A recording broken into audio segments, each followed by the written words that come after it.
jelasin ini ke kalian.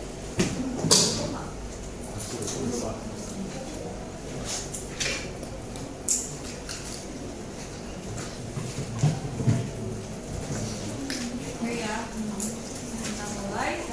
Assalamualaikum warahmatullahi wabarakatuh. Waalaikumsalam warahmatullahi wabarakatuh.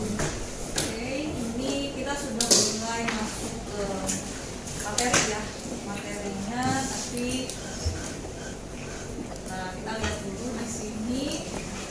Lumayan jam 1 mah agak-agak kalian dia ada makan dulu ya Pak?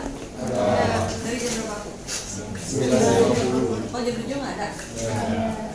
Jamnya masih belum ada.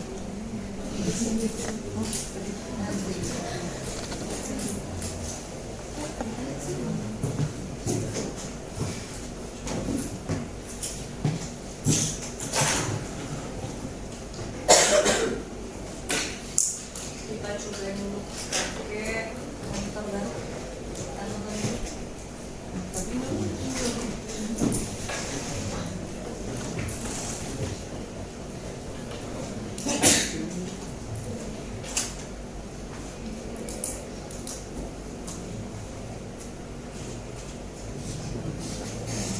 Ada yang udah pernah lihat video ini? Suaranya? Tulis.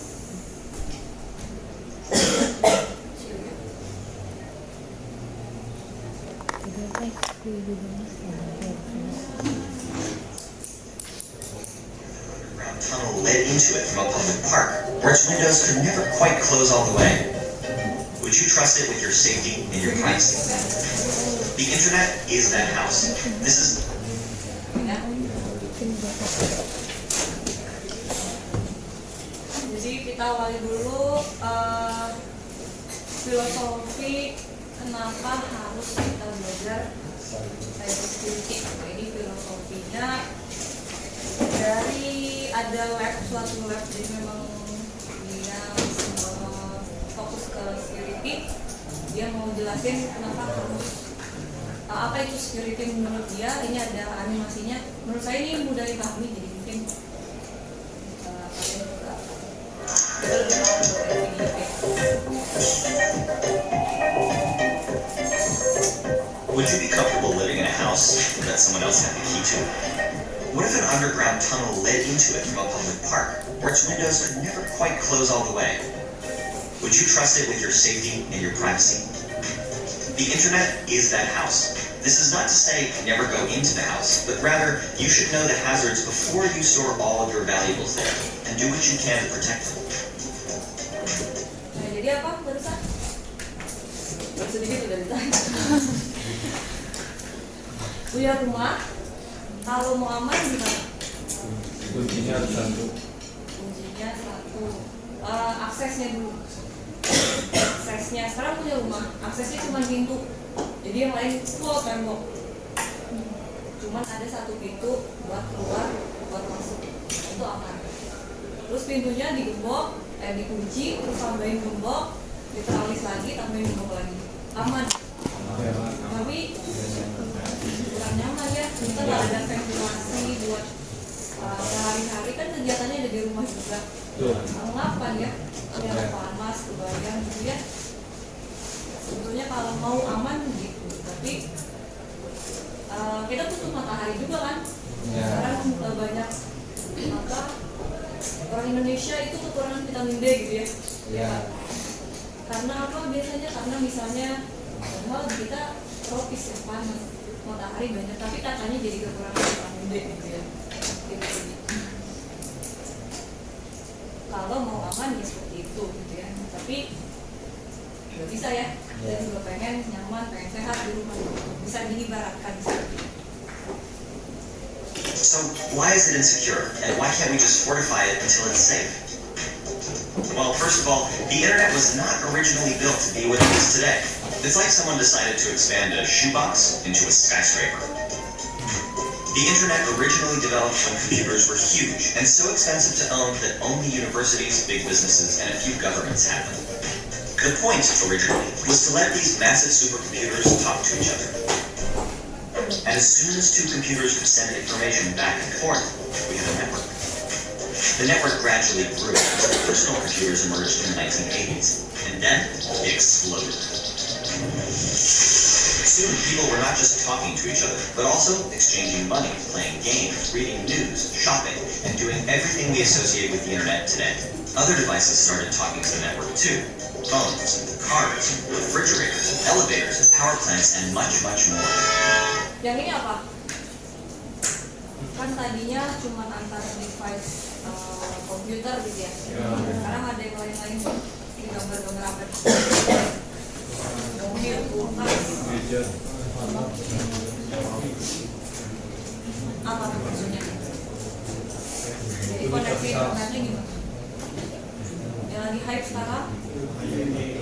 Apa? IoT. Jadi sekarang gak cuman itu sama komputer tapi IoT kayak di sekarang misalnya banyak ya jualan elektronik basisnya IoT gitu ya, supaya apa ya, supaya laku juga kayak wah gitu ya, keren. Tapi itu salah satu celah keamanan, karena kalau di sistem IoT misalnya kita bisa monitoring, bisa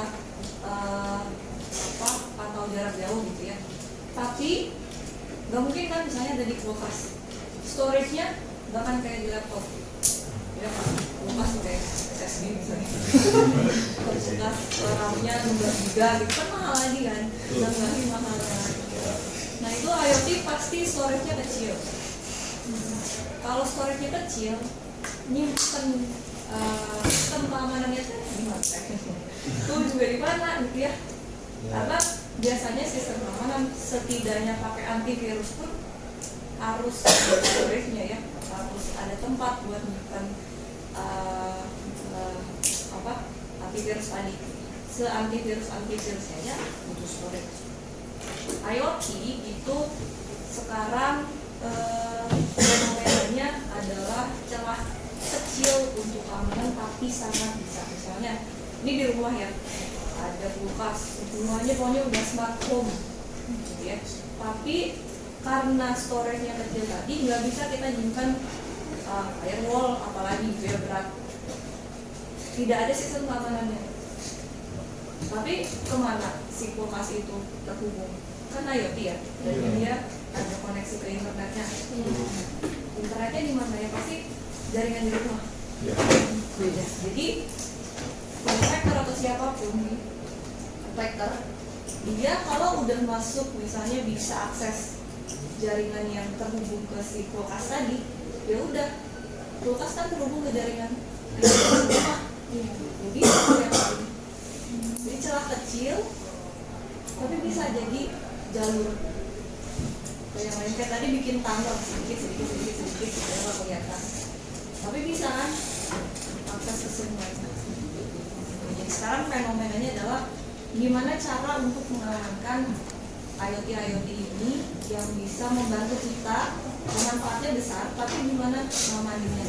Ternyata itu jadi celah meskipun kecil, tapi jadi jalan buat siapa. Fenomenanya sekarang yang sebetulnya itu harus dipikirkan gimana caranya storage-nya kecil tapi aman.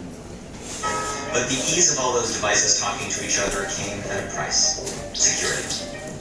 One computer could send another instructions to delete everything on it or take it over. We call these viruses and malware. Or one person could steal another's identity by guessing, cracking, or extracting a password. Vulnerabilities such as these will never completely go away because they're built into the internet's very architecture. Criminals use them to steal billions of dollars, governments use them for surveillance, and activists use them to further their political goals. Between 2004 and 2013, over 1 billion records of personal information were stolen or leaked through data breaches of major organizations. As a thought experiment, let's imagine what a perfectly secure internet might look like. Users would not be allowed to download or install anything onto their computers. All internet traffic would be monitored and regulated by bots and humans, massively limiting the number of websites you could visit.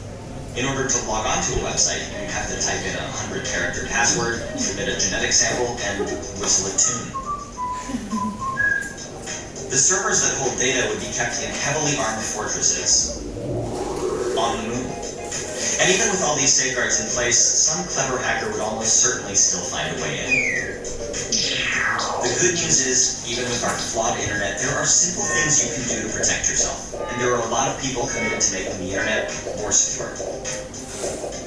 In Nova's cybersecurity lab, you'll play as one of these people, protecting a company that's the target of increasingly sophisticated cyber attacks.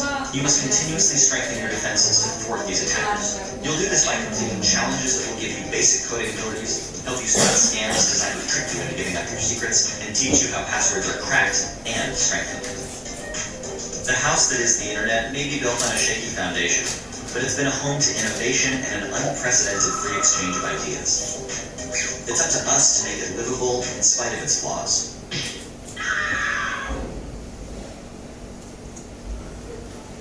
Ada yang bisa menyimpulkan? Jadi apa? Prinsip security dari video tadi? Coba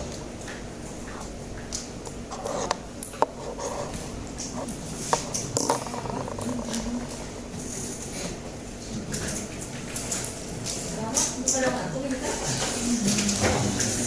langsung jam aja atau terus sekali lagi tapi coba dicatat ya, mungkin bisa disimpulkan. Ingat poin partisipatif penilaiannya ya, ada kehadiran dan siapa yang mau A, siapa.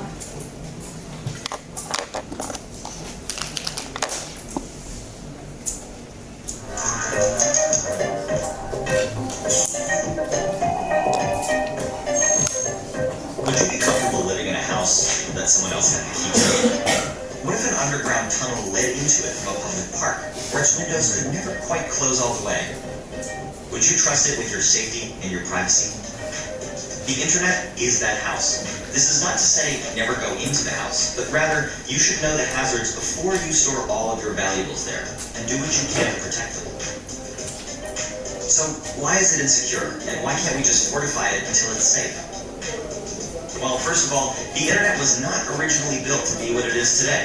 It's like someone decided to expand a shoebox into a skyscraper. The internet originally developed when computers were huge and so expensive to own that only universities, big businesses, and a few governments had them. The point, originally, was to let these massive supercomputers talk to each other. And as soon as two computers could send information back and forth, we had a network. The network gradually grew until personal computers emerged in the 1980s, and then it exploded. Soon, people were not just talking to each other, but also exchanging money, playing games, reading news, shopping, and doing everything we associate with the internet today. Other devices started talking to the network too. Phones, cars, refrigerators, elevators, power plants, and much, much more. But the ease of all those devices talking to each other came at a price: security. One computer could send another instructions to delete everything on it or take it over. We call these viruses and malware. Or one person could steal another's identity by guessing, cracking, or extracting a password. Vulnerabilities such as these will never completely go away because they're built into the internet's very architecture. Criminals use them to steal billions of dollars, governments use them for surveillance, and activists use them to further their political goals. Between 2004 and 2013, over 1 billion records of personal information were stolen or leaked through data breaches of major organizations. As a thought experiment, let's imagine what a perfectly secure internet might look like. Users would not be allowed to download or install anything onto their computers. All internet traffic would be monitored and regulated by bots and humans, massively limiting the number of websites you could visit. In order to log onto a website, you have to type in a 100-character password, submit a genetic sample, and whistle a tune. The servers that hold data would be kept in heavily armed fortresses on the moon. And even with all these safeguards in place, some clever hacker would almost certainly still find a way in. The good news is, even with our flawed internet, there are simple things you can do to protect yourself. And there are a lot of people committed to making the internet more secure. In Nova's cybersecurity lab, you'll play as one of these people, protecting a company that's the target of increasingly sophisticated cyber attacks. You must continuously strengthen your defenses to thwart these attackers. You'll do this by completing challenges that will give you basic coding abilities, help you spot scams designed to trick you into giving up your secrets, and teach you how passwords are cracked and strengthened. The house that is the internet may be built on a shaky foundation, but it's been a home to innovation and an unprecedented free exchange of ideas. It's up to us to make it livable in spite of its flaws.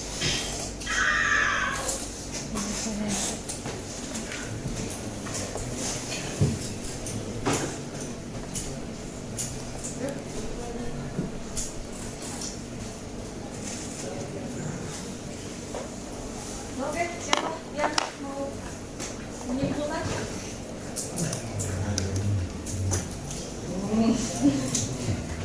Kenapa ini teh? Tenang atuh. Makan biji. Gak ada yang menggunakan, ada yang disalah-salah. Apa lagi? Ini berapa? 50. Gimana?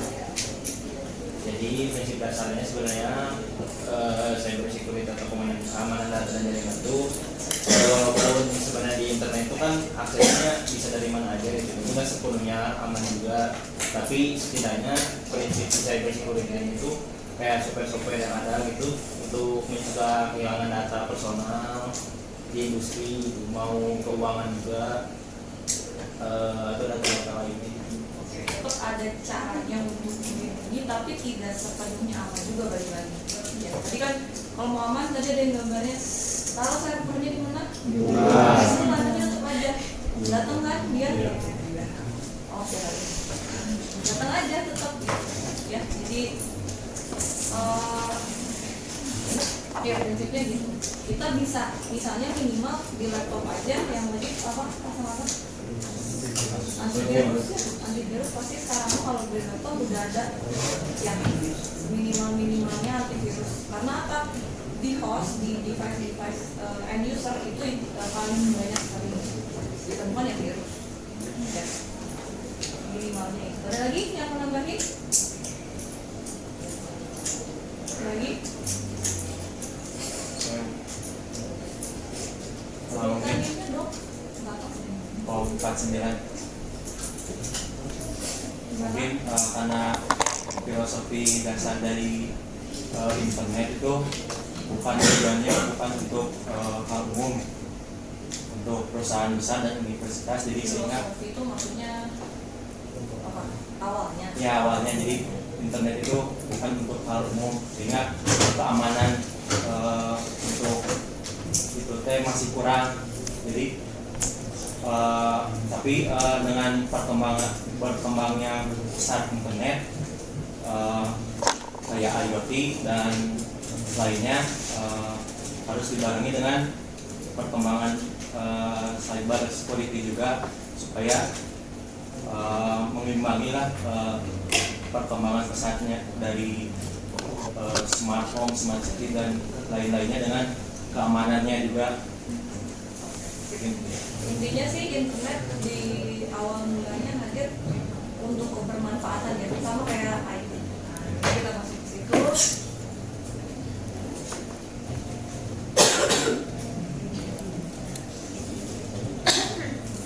Nah sebetulnya jadi cyber security tadi dari standar siapa nih konsep? Dan dikit lagi awal mulanya adalah ya kalau nggak ada teknologi informasi bakal ada nggak? Enggak. Cyber security. Bakal ada nggak yang hack? Nggak ada. Awal mulanya adalah ini karena kita memanfaatkan teknologi khususnya IT, teknologi informasi. Buat apa ya tadi awal mulanya ya kita di Telkom ngirimin informasi satu sama lain. Jadi kalau ada jarak pun biasanya harus, kalau gua kan dulu belum ada teknologi informasi, harus pakai Pak Pos gitu ya, baru bisa informasinya saling terkirim segala macam gitu ya. Sekarang nggak usah pakai beberapa hari pun bisa dapat informasinya gitu ya. Nah ini awal mulanya memang manfaatnya sebetulnya ya, kita memanfaatkan teknologi informasi. Coba sekarang siapa yang sebulan sekali ke bank?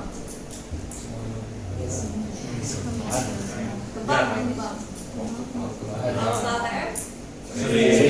Sering. Ya apalagi mungkin apa dari luar sini gitu ya, butuh buat jajan, buat apa, ngambil ATM tiap bulan, dari kirimnya tiap bulan misalnya gitu ya, pasti ngambilnya ke ATM, nggak ke bank ya.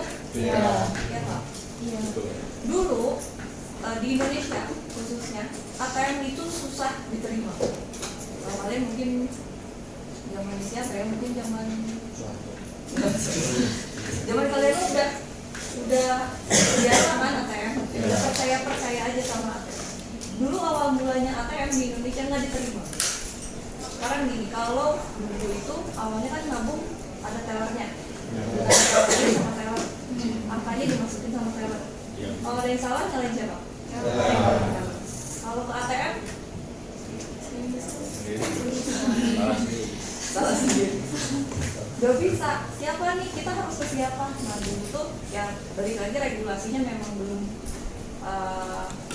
baik mungkinnya di Indonesia-nya, dan memang ya harus diedukasi dulu masyarakat. Sama seperti security.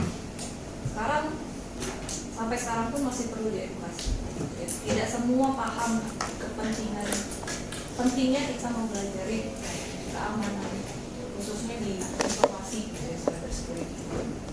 Karena ya kemarin celahnya juga udah banyak, masalahnya pun sebetulnya udah di depan mata, tapi tetap masih harus diedukasi. Ya, di Indonesia ATM ya seperti itu, butuh 1 tahun. Kalau ATM alhamdulillahnya cuma setahun udah 5.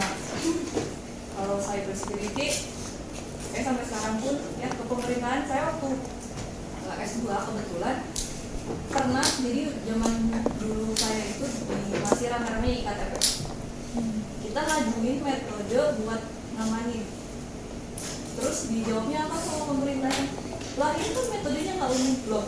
Kalau metodenya umum gampang kan, ya di hacknya gitu ya, coba logikanya gimana gitu.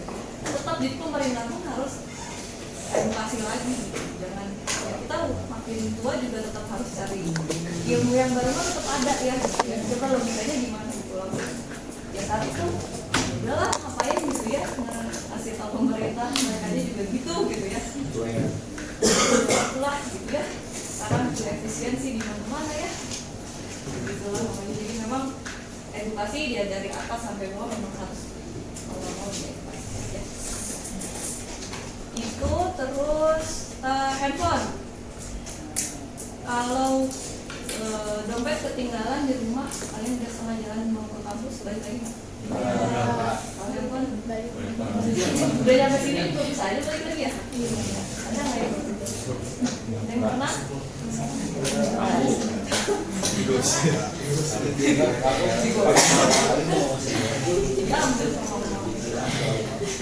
Saya dulu pernah, nggak dulu sih, baru-baru lagi sekolah, lagi ngumpul di lantai atas, tiba-tiba gempa, handphone teman saya ketinggalan tuh di ruangan. Masih gempa, dia balik lagi. Kan kalau saya mah takut ya, tiba-tiba ambil gimana, udah dia balik lagi gitu. Ya ternyata memang sepersonal itu, gimana ya, kalian handphone ada pinnya nggak? Kasih tahu ke orang tua. Kenapa? Belum sangat diri kita sendiri lah, gitu ya. Berapa privacy yang udah gitulah sekarang ya. Itu handphone. Apalagi ya, punya banyak lah ya. Ini jadi teknologi informasi benar-benar sudah nggak bisa terpisahkan dari kehidupan kita sehari-hari. Ya, saya juga mungkin sekarang kerja gitu ya, kalau nggak pakai manfaatin cuman proyektor aja misalnya gitu ya, nggak ada kan misalnya susah nih, misalnya saya harus gambarin ini di papan tulis, gambarinnya aja berapa lama, nulis kalimatnya aja satu-satu, coba kalau ingatnya bener gitu ya, kalau salah nanti sharing ilmunya malah salah ya tak? Jadi sangat-sangat sudah istilahnya pada gitu ya. Apalagi kalau tiba-tiba listrik mati, wah lagi dia bilang udah libur gitu ya, pernah kan? Oke, kok kan sering dia listrik mati. Jangan saya. Oke, ya, nah ini sampai ada sekarang itu ini kalau ini adalah hierarki kehidupan kebutuhan manusia. Hierarkinya kalau kita mah bilangnya ada kebutuhan apa sih? Dari primer, sekunder, sampai tersier. Nah ini yang primernya, psikogeniknya ini makanan gitu ya, istirahat, kita butuh tidur. Sampai paling atasnya apa nih? Hiburan gitu ya. Sampai paling atasnya hiburan. Kalau yang paling bawah tidak terpenuhi, yang paling atas sulit untuk dilakukan. Kalau lapar, nggak makan, lemes, nggak bisa berkegiatan yang lain-lain kan? Nah, itu ya. Jadi kebutuhan primer, sekunder, tersier ya. Ya nggak? Lupa saya penyebutannya apa. Tapi ini sama si psikolog namanya Abraham Kaluya.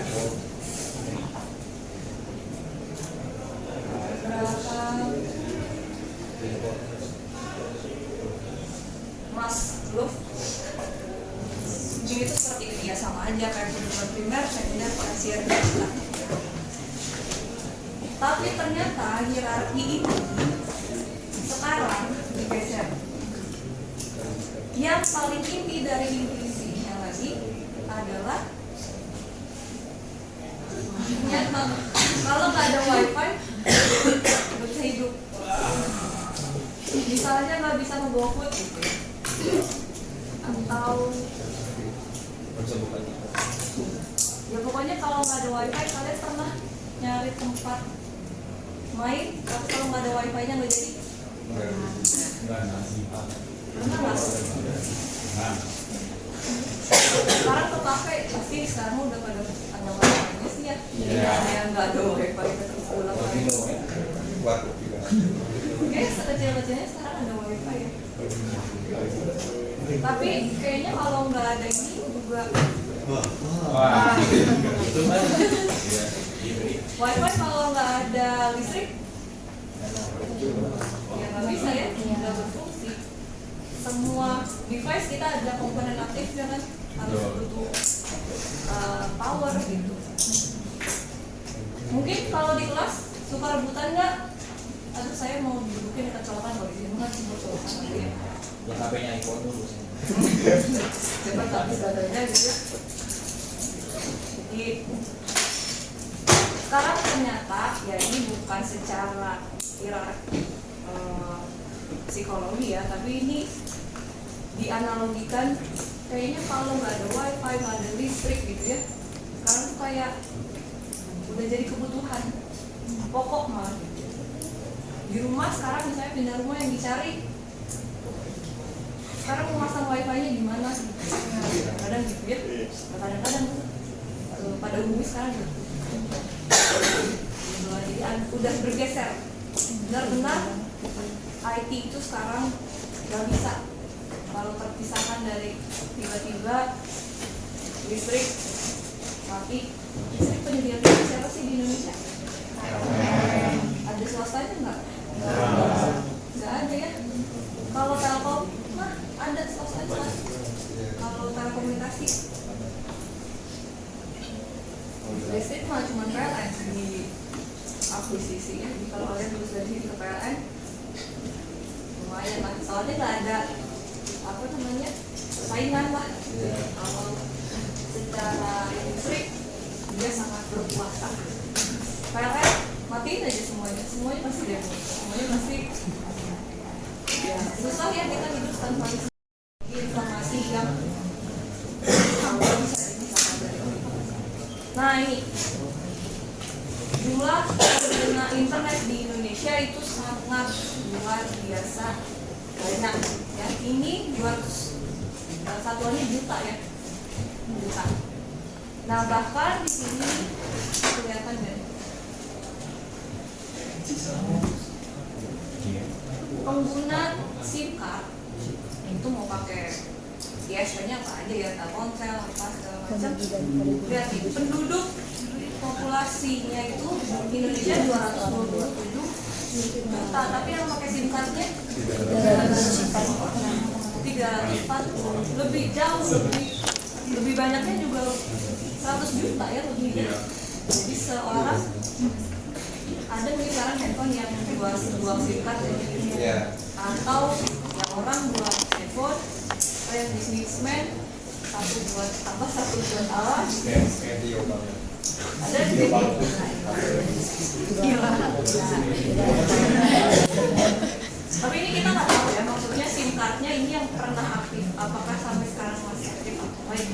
Tapi pernah aktif berarti pernah dipakai. Biasanya SIM card sekarang identik sama bisa connect, bisa beli paket data kan, internet, balik lagi ke sana. Sekarang telepon jarangnya pakai pulsa ya, pakainya pakai internet kan, internet. Jadi identiknya sama itu, kan gitu ya, pengguna SIM card saja sama populasi di Indonesia nya gede SIM cardnya ya. Nah, tapi ini apa? Apa? Yang hijau bukan rupiah, hijau dolar. Uangnya siapa? Amerika ya. Yang ini uangnya Amerika. Kita tinggal di sini sekarang ya. Tapi ini yang dulu ya. Yang sekarang itu ada kalau masalahnya. 10 rupiah sekarang bernilai.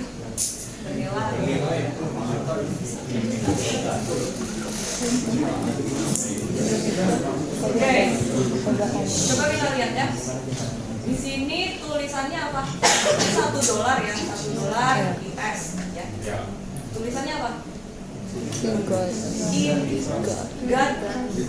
we trust. Orang Amerika aja percaya ya. Coba lihat ya rupiah. Coba lihat ya rupiah tulisannya. Udah diancam dulu kan. Kalau yang Amerika ya percayakan aja sama Tuhan gitu ya. Kalau yang rupiah udah nggak percaya dulu sama masyarakat. Ya, pokoknya kalau kamu kan awas ya, kan kalau orang tua gitu ya. Barang siapa yang meniru, jadi langsung dikasih undang-undang nih, kamu bakalan dihukum. Ya, ini tuh kita bisa melihat di berarti budaya Indonesia. Kalau di luar itu sudah trust society. Kalau di sini budayanya masih distrust. Dia tuh susah percaya sama orang. Ya, kan kalau di mana lagi ya, belum apa-apa udah misalnya buang sampah sembarangan gitu ya, dilarang buang sampah sembarangan, ada undang-undang sekian apa jadi enggak apa gitu ya. Pokoknya di kita tuh punishment duluan yang dilihatin ya. Ini adalah memperlihatkan bahwa budaya di Indonesia ternyata masih trust society ya, masih ya. Jadi susah gitu ya, susah dalam arti memang harus terus menerus dikasih dikasih ilmunya, harus terus menerus belajar ya. Jadi ini intinya adalah tadi berarti kalau pengguna internet makin banyak berarti masalah juga kan juga timbul ya, makin banyak juga. Dan sekarang PR kita adalah budaya di Indonesia nya sendiri yang masih ya, harus terus belajar. Sulitnya di sini. Betul. Jadi kita harus terus menerus edukasi. Jadi makanya saya dari kemarin nggak capek-capek bilang edukasi orang datar, ya. Tapi IT itu kalau tadi kita bicara resiko gitu ya, nah tapi kan enggak ya, benarnya IT itu awal menggunakannya ya kebermanfaatan ya, buat belanja.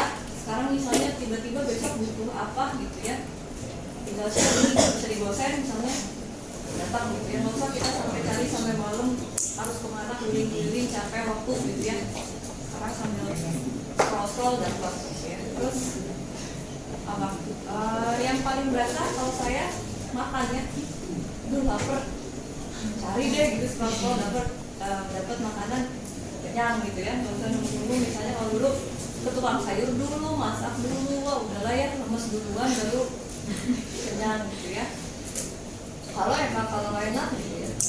Terus apa lagi, beli tiket apapun ya, bahkan sekarang kalau mau ke, saya kemarin sama anak saya ke kebun binatang aja gitu ya, sekarang tiketnya online. Jadi IT itu manfaatnya sangat besar ya, sangat besar, makanya memang nggak bisa kita pisah kehidupan sehari-hari. Terus ya tadi beli tiket, siapa yang di sini ada nggak yang kalau kan ini bulan depan masa tuh nanti lebaran, ada yang mudiknya harus pakai pesawat, kereta, nggak ada. Orang di sini semua ini sakit, orang Jawa.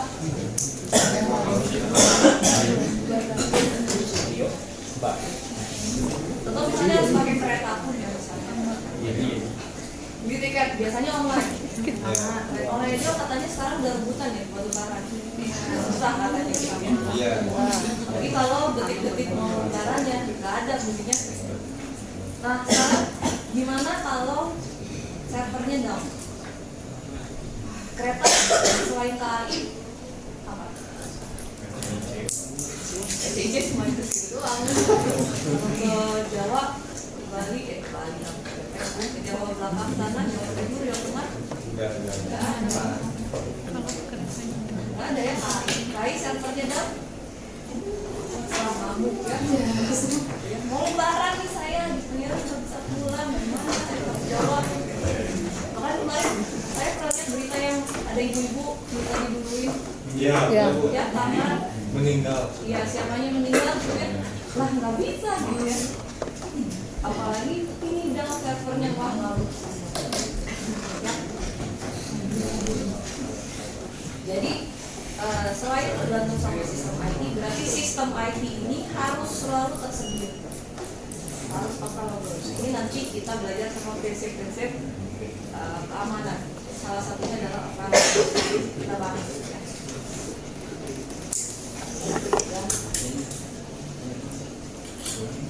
Nah ini adalah apa? Ini apa?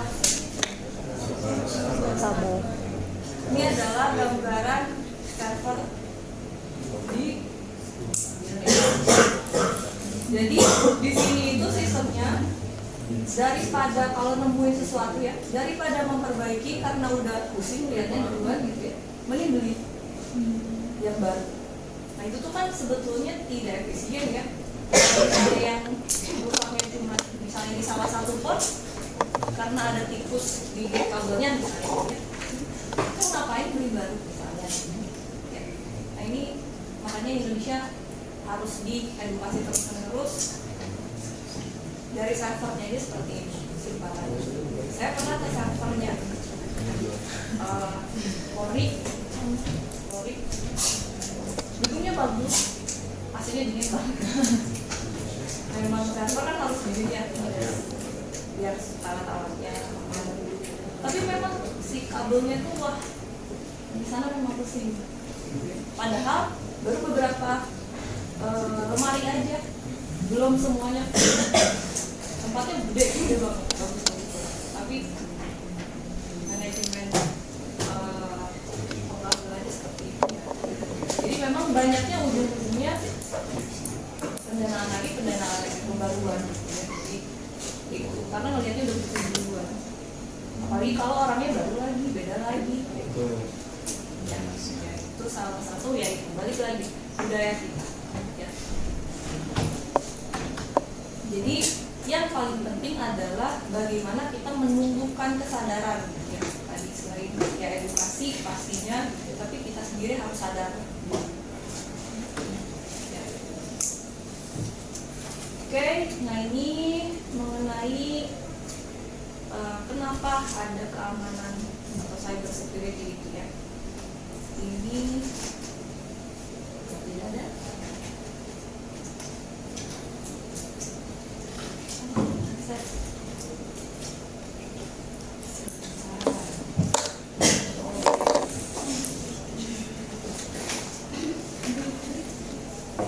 Nah, jadi tadi udah ya, kenapa cyber security? Karena ya tadi kita nggak bisa jauh-jauh dari IT ya.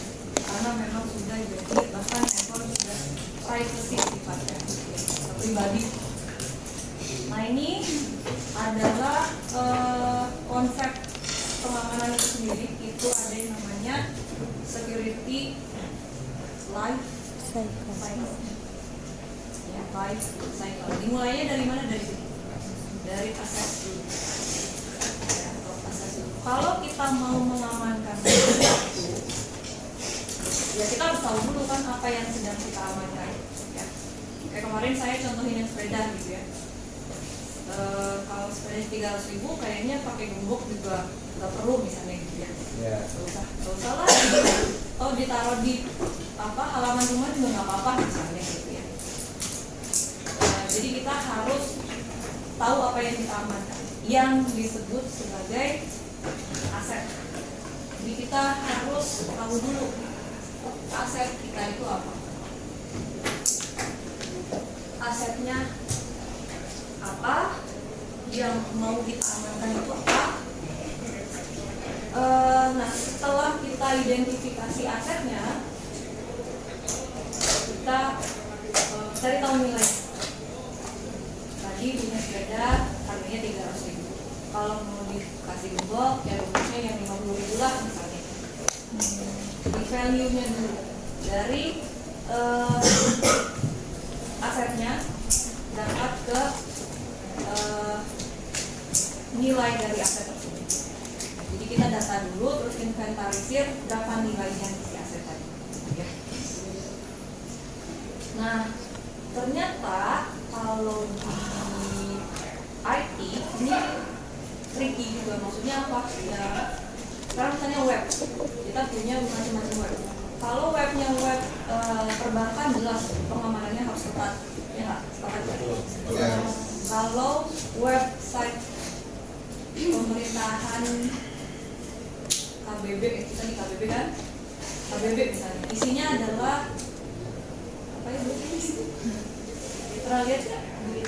Berita ya, isinya berita-berita apalah gitu ya. Atau misalnya nanti di korban akan ada acara ini, akan ada acara di Natalis korban misalnya gitu ya beritanya.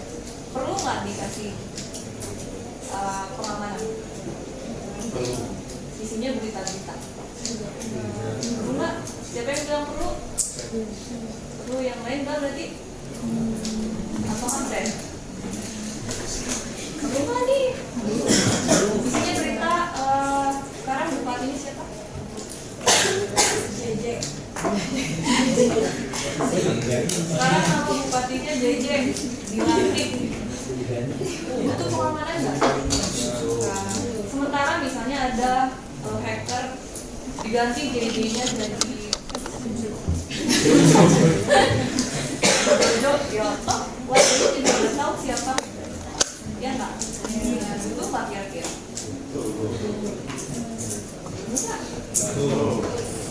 Enggak tuh ya, butuh nggak? Kalau diganti, warganya udah tahu juga, mukanya yang mana udah tahu ya.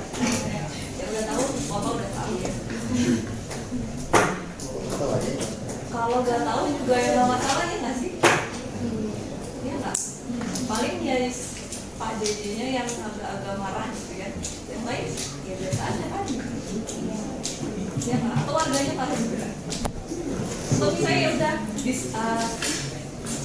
isinya adalah berita direktur diangkat direktur korban adalah Pak Marwansyah, terus diganti jadi Bu Rifa ya. Langsung kan ya. Diganti misalnya, yang nggak ada masalah, saya sama Pak Marwansyah juga nggak kenapa-kenapa juga gitu misalnya ya. Ya udah, butuh diamankan nggak? Kalau saya rasa habisin dana aja, mungkin bisa dialihkan ke yang lainnya. Alihkan jadi di lab ya, di lab alatnya dibangun kan kenapa? Kayak gitulah ya, jadi perlu diamankan untuk tidaknya. Jadi tadi tentukan dulu aset, identifikasi aset, kasih value-nya, nilai aset tersebut. Baru setelah itu dikasih pengamanannya seperti apa. Ya, nah ini baru diakses. Ya, jadi kita identifikasi dulu. Kayak gini, bukan parkir. Kalau parkirin mobil, misalnya ada 30 mobil, dia gimana cara parkirin? Cara ngamaninnya. Dia akan diam di tempat mobil ya harganya sangat mahal misalnya, yang paling mahal di sana misalnya ya, atau yang betulnya adalah dia urutkan yang paling mahal, yang paling ujung, yang paling susah diakses ya. Kalau yang paling luar misalnya yang paling murah, yang kalau terbaret sedikit pun enggak juga ya, tapi mungkin misalnya dia mampu untuk memperbaikinya misalnya gitu ya. Kalau yang paling ujung misalnya mobilnya apa yang paling mahal sekarang ya? Oh ya Tesla misalnya dia mau gantinya juga di mana gitu ya, tentang parkirnya misal diurutkan sampai dari yang paling mahal sampai yang paling murah. Berarti yang paling mahal itu ngamanannya lebih ketat, maksudnya jadi sistemnya ditaruhnya paling dulu, dia selisih ke sana misalnya analoginya.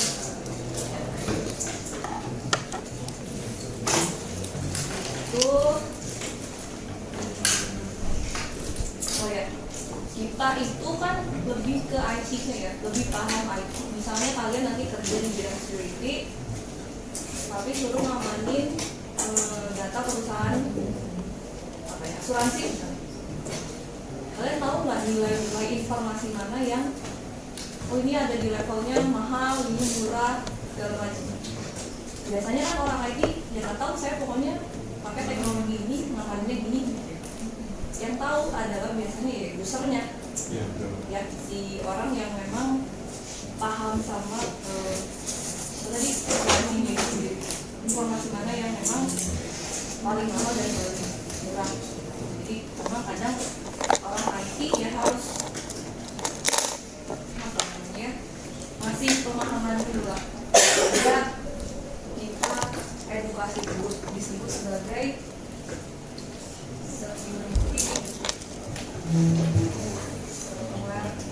jadi tumbuhkan dulu rasa ini, rasa kasih dulu edukasi dari awareness dulu, aware dulu sama security-nya, kasih tahu yang kita harus edukasi ya, minta tolong supaya asetnya dikasih value-nya, mana yang paling mahal, mana yang paling murah misalnya ya. Jadi harus tetap kerjasama. Kita tugasnya di awal pasti harus kasih security awareness supaya sama-sama paham apa yang sedang kita lindungi. Kita sebagai IT-nya jadi paham, mereka juga jadi aware harus diamankan dulu yang mana. Itu kira-kira. Oh ini, kalau di IT akses itu biasanya kan ini ya, kalau jaringan ada hardware-nya, ada software-nya, terus informasinya kan, datanya. Kalau kita identifikasi hardware, kelihatan gampang ya.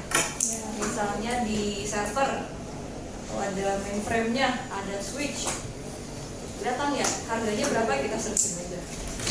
Harganya apa gitu ya, segala macam. Meskipun kalau hardware ya, kalau makin tua makin ada depresi, harganya turun ya. Meskipun seperti itu, tapi kita cukup mudah untuk kasih nilai si hardware, kelihatan bisa searching pasarannya berapa, terus kira-kira kalau 5 tahun ke depan harganya rata-rata berapa kayak gitu ya. Kalau software gimana? Software mungkin bisa sekarang dilihat, katakanlah pakai database Oracle, bayar nggak? Bayar. Nah, bayarnya berapa? Bisa dijadiin value tadi asetnya nilainya Oracle itu nilainya sih harus diamanin juga misalnya. Tapi kalau misalnya apa yang free ya, database pakai Firebase free kan ya, perlu diamanin.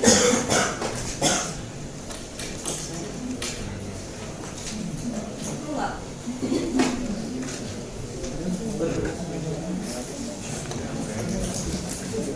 Perlu nggak?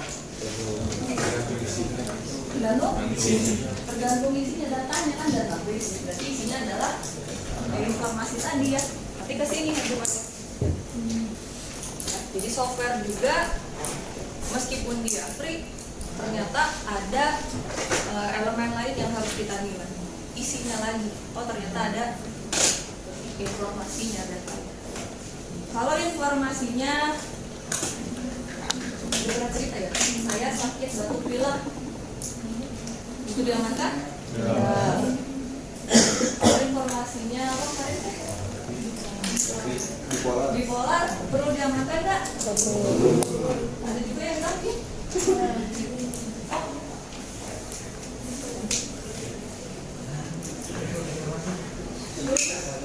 Udah. Susah. Paket. Gitu ya. Software itu kenapa sulit? Gampang-gampang sulit ya. Nggak ada bentuk fisiknya ya kayak tadi hardware. Ini ada fisiknya, ini ada fisiknya. Gampang gitu ya. Cukup mudah. Kalau software nggak kelihatan fisiknya, tapi tadi kita bisa lihat. Oh ini berbayar misalnya. Jadi ada nilainya langsung. Kalau data, nggak tadi. Gampang-gampang mudah, terus lebih susah ya, maksudnya datang lebih nggak kelihatan lagi keperluannya untuk apa. Bisa ya yang lagi-lagi yang tahu yang bisa menginventarisir aset yang berupa data ini cuma bisa. Lagi ke sana. Gitu ya, jadi di bagian IT itu gampang susah untuk mau identifikasi suatu aset, hardware, software, data. Ada lagi nggak yang lain kira-kira selain ketiga aspek ini untuk di IT yang bisa dikategorikan sebagai aset? Ada nggak? Mungkin itu ya. Jadi yang pertama kita identifikasi asetnya. Yang kedua apa? Dikasih value-nya, dikasih nilainya aset yang sudah diidentifikasi tadi ya diberi nilainya berapa. Jadi supaya kita bisa lebih ke prioritas. Kayak tadi mobil budget, si tukang parkir ingatnya di mobil yang paling mahal dulu, selain itu di sana sekali-kali kita ke yang lebih murahnya misalnya. Itu analogi kasar ya, tapi yang betul lah ya, bisa dianalogikan seperti itu. Baru yang ketiga, asetnya di proteksi, dikasih keamanannya seperti apa. Ya, purity life cycle. Baru masih di sini ya, masih di aset. Jadi tadi kita udah paham asetnya, udah kasih nilai, udah identifikasi, udah inventarisir. Asetnya selesai, yang ingin kita proteksi apa aja, yang nggak perlu apa aja. Setelah itu ya kita harus desain proteksinya mau apa. Misalnya kalau PC host cukup pakai antivirus misalnya. Kalau di jaringan harus pakai firewall, harus pasang IDS. Nanti kita belajar juga ya. Firewall IDS itu gimana gitu ya. malware harus dipasang di mana saja. Nah itu di bagian di sini desainnya. Tapi sebelum kita tentukan teknisnya, firewall dipakai IDS gitu ya, yang harus dibuat adalah ini, policy and procedure. Ya aturan ya, kebijakan. Misalnya ke ruangan ini, siapa aja yang bisa akses ke ruangan ini? Harusnya ke ruangan ini yang boleh cuma yang jadwalnya memang sedang belajar di sini dan dosennya udah selesai ya. Selebihnya misalnya ada teknisi yang mau memberikan dan sebagainya ya. Bahkan tidak semua mahasiswa kalau di Telkom boleh vaksin, misal ya. Itu adalah di policy and procedure-nya. Tadi mau beli firewall, mau beli atau misalnya kalau sekarang kan ada yang menyediakan vendor yang menyediakan ya. Jadi kita butuh firewall, tapi udahlah biar dia aja yang ngatur gitu. Jadi kita sewa ke vendornya yang kita minta tolong aja.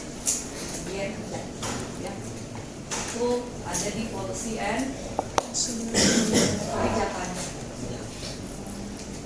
Lalu ya ini tinggal diimplementasikan. Tadi mau pakai vendor atau mau beli, gitu ya. Implementasinya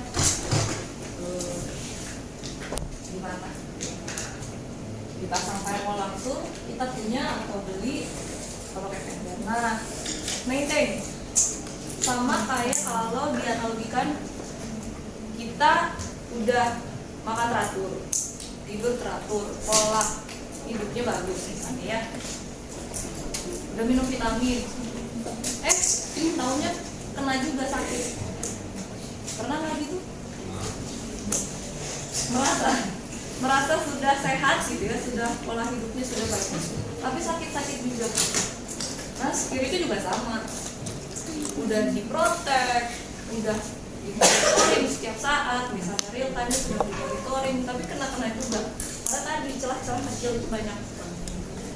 Kita nggak mungkin selalu mantengin itu celah-celah kecil. Kayak di rumah, misalnya jendela, ya udah kita misalnya pakai talis, tapi nggak dipantengin kan jendela itu bisa keluar masuk siapa? Ya nggak, sama kayak gitulah ya. Jadi nggak mungkin dipantengin terus. Ya kalau udah kena hack, ya udah harus dihadapi. Kayak kita udah kena penyakit, ya udah cari obatnya atau berobat ke dokter. Berarti kita cari yang ahlinya siapa, kita tolong. Terus kalau udah misalnya ketemulah katakanlah malware yang baru masuk ke sini, nanti kita lihat lagi kalau ada malware yang baru seperti apa, atau misalnya karena ada malware baru kita tambahin device baru untuk mengamankannya. Oke, di asetnya di data lagi ya, terus aja muter ya, disesuaikan lagi. Nah itu adalah security life. Ada yang mau ditanyakan? Lumayan nih dari tadi saya teruskan ngomong.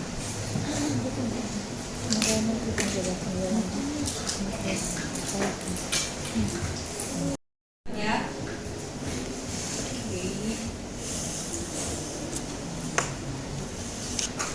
Keamanan kartu kenyamanan.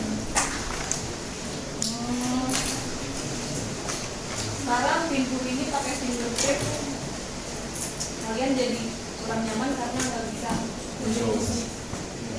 Ya. Harus terus minta tolong bukain gitu ya. Ya Kak? Ya. Kalau dari sisi keamanan lebih aman. Tapi kan kalian berhak mau ini kan? Terus kalau di rumah misalnya kita pintunya satu, merasa itu dikunci, ternyata saya merasa nggak aman, saya tambahin tali, box udah dikunci, tambahin box, ternyata masih kurang aman, itu gimana kita kasih tekniknya, merasa nggak aman, tambahin tali deh, talinya ada kuncinya, 3 kan berarti ya, itu box tambahin tali, gembok talisnya ini berapa tuh? 400. Merasa lebih aman. Sekarang kita keluar, udah gitu. Ketinggalan handphone tadi kan, kalau handphone ketinggalan cuma balik lagi. Gimana tuh? Lama kan pokoknya 1, 2, 3, 4, berburu, wah stres, udah susah buka kuncinya ya. Kuncinya yang mana lagi terpisah satu sama lain misalnya. Ya, jadi kadang memang jadi kurang nyaman. Apalagi ya? Itu atau kita bisa dia dikasih gembok terus banyak ya, tapi kita kalau mau apres biasanya lama. Atau kalau bisa apres sebenarnya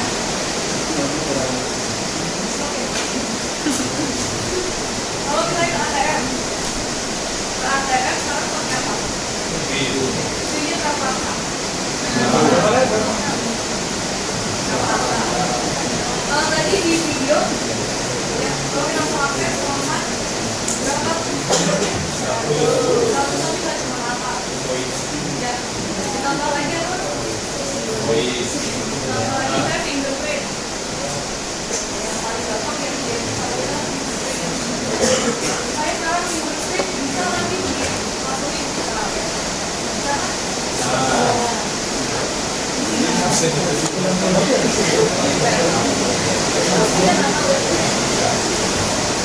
Misalnya kita berapa keamanannya? Tambahin DNA. DNA kalau kita mau ya.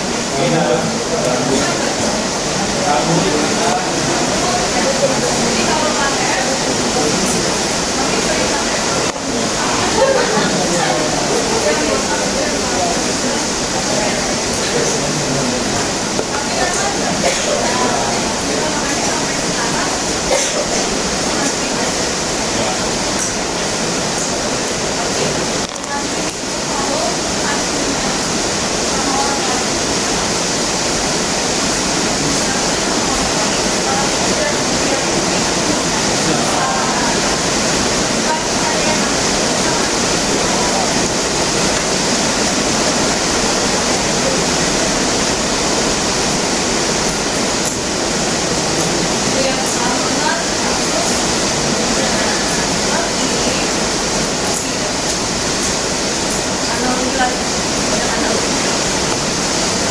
kalau kalian mau pergi, kalian misalnya di rumah tinggal satu motornya remnya blok,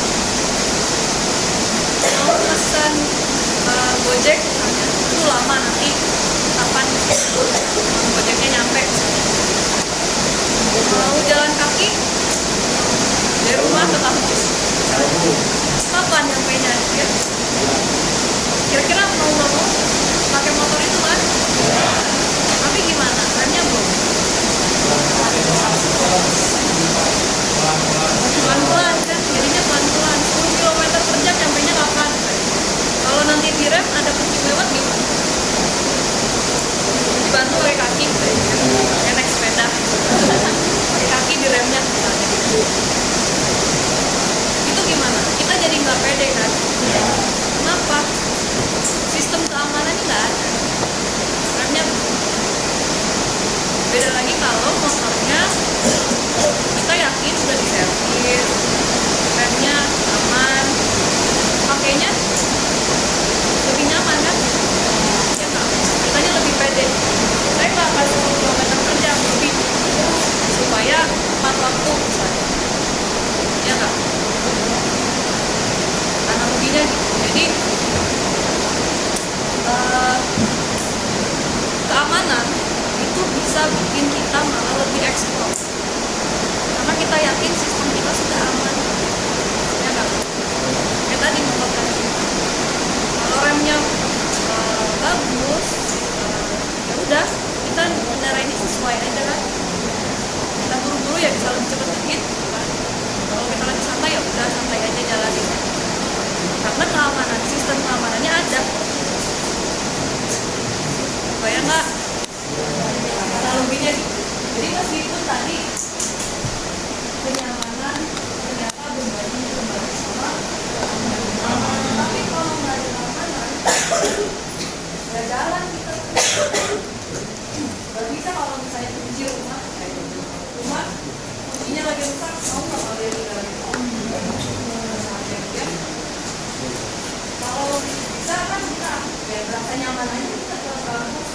adil dan umum adalah pertama kayak di perusahaan proses bisnisnya jadi lebih eksplor lagi. Kenapa? Karena kita yakin sistem informasi itu jadi analogi tadi kita gunakan bukan sekali tapi membantu kita untuk eksplor. Oke ya? Ya.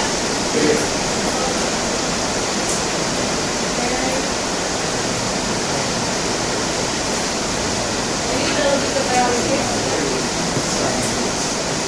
Kalau ada yang nanya, security itu apa? C I A. Security itu CIA. CIA apa? Below CIA. Organisasi apa CIA? CIA Amerika. CIA, tapi ini C-nya adalah confidentiality, I-nya integrity, A-nya apa lagi?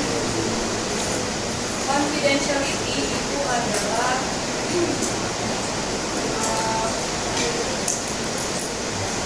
saya nggak bosan bukan kalau pikir biar cepat paham aja ya. Misalnya kalian punya akun ini Mbak. Confidentiality ini adalah kerahasiaan yang boleh tahu satu kita ya. Yang lain boleh tahu nggak? Boleh ya?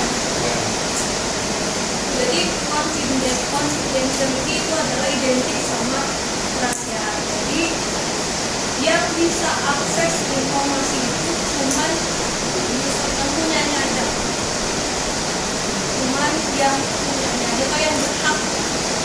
Selain yang punya kan tadi kalau dibilang ya levelnya bisa kan. Jadi confidentiality itu adalah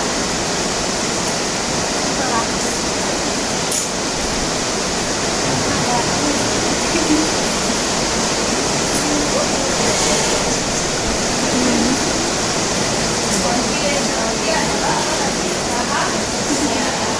Jadi yang bisa akses informasi cuman yang punya atau yang berhak saja.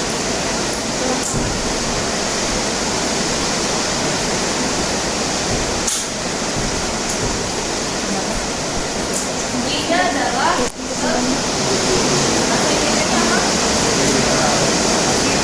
Apa? Itu kalau ini udah tidak, ini udah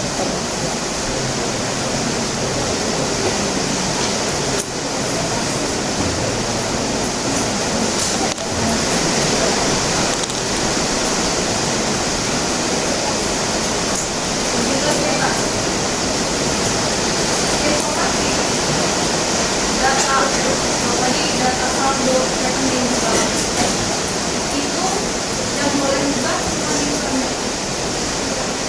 Jadi tidak boleh buka kecuali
Oke ya, mulai kita ulangi. Ya. Jadi kalau ada yang nanya itu apa sih lagi? Check it out. Gimana nanti? Ada yang penting nggak sih? Ini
Besok apa sih? Kalau apa sih? Biar komen. Apa jadinya? Nanti kita bahas di depan konsep C yang dimana ini dimana akan lagi. Kalau ada masalah ini C-nya apa sih? Ini yang dimana lagi. Oke. Kalau bicara skripsi identiknya tadi kita bahasnya tadi misalnya gimana sih firewall-nya dipasang, nah ini apa? Di kalau itu soal apa? Kita ngomongin enkripsi. Kita teknologi. Tapi yang paling penting sebetulnya adalah aspek ini tuh kalau disingkat PPT gitu. Dua aspek P-nya ini malah lebih penting. People. Sebetulnya kalau orang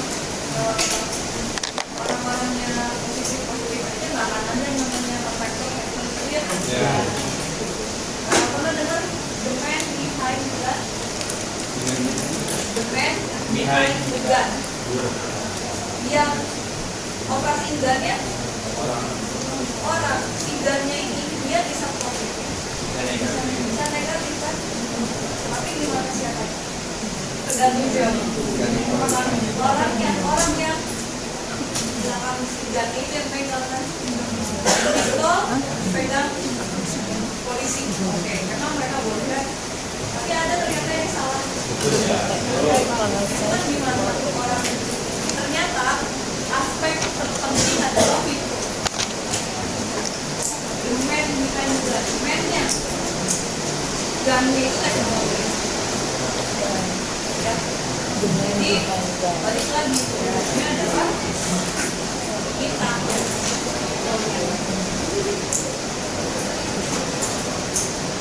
supaya kalau kalian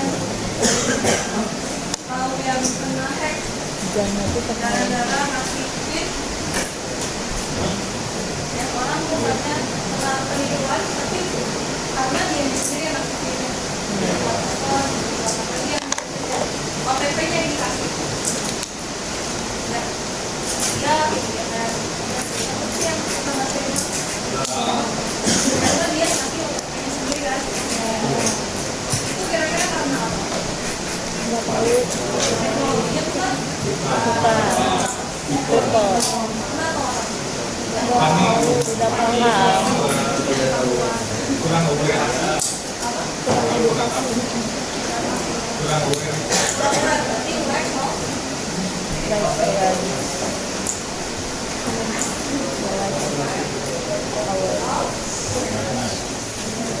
Awareness-nya kita fokusnya ke Security.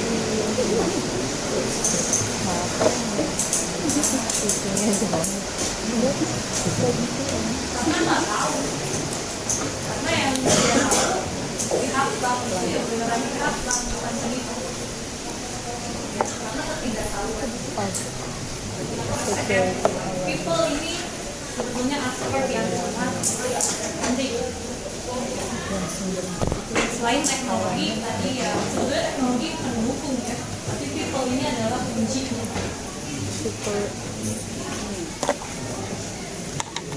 Kalau proses lebih ke tadi proses itu lebih ke polisi, prosedurnya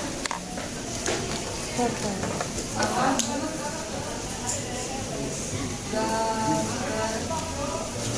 Gambar pakai gambar gitu ya? Sama Tambah polisi prosedur yang bikin siapa ya? Dipolnya lagi kan ya? Tapi ini berhubungan sama proses kebijakannya gimana sih yang berlaku, itu harus ada dibuat kebijakan. Ada orang, ada teknologi, nggak ada kebijakannya susah di kemana-mana kabur. Security itu bisa jadi berdampak dengan bisa jadi positif, ya, jadi people, proses ya, teknologi tadi. Teknologi apa sih yang bisa dijadikan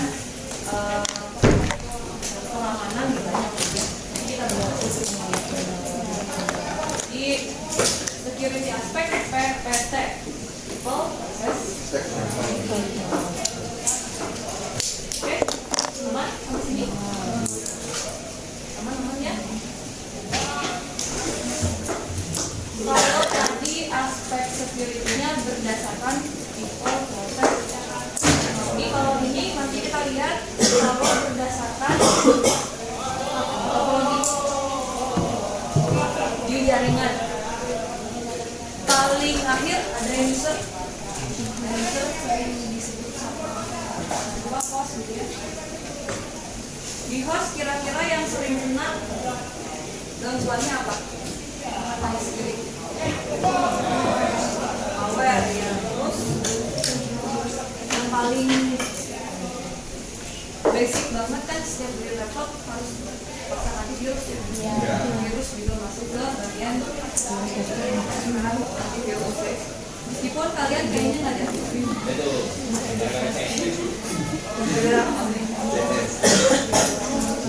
berarti agak-agak CS harusnya belajar Iya.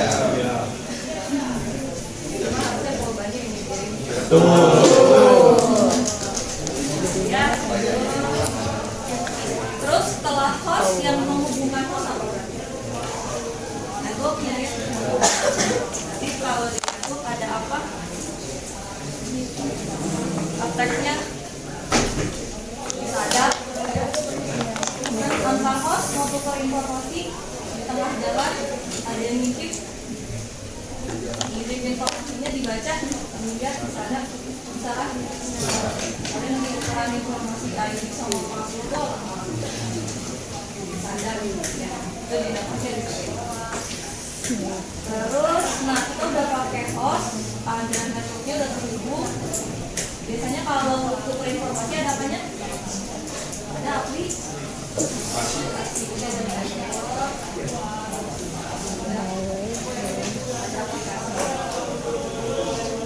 Jadi di aplikasi itu yang jalan di hostnya kan? Ada networknya, ada hostnya ya tetap harus ada aplikasinya. Saya pakai WhatsApp, kemudian bisa bertukar informasi.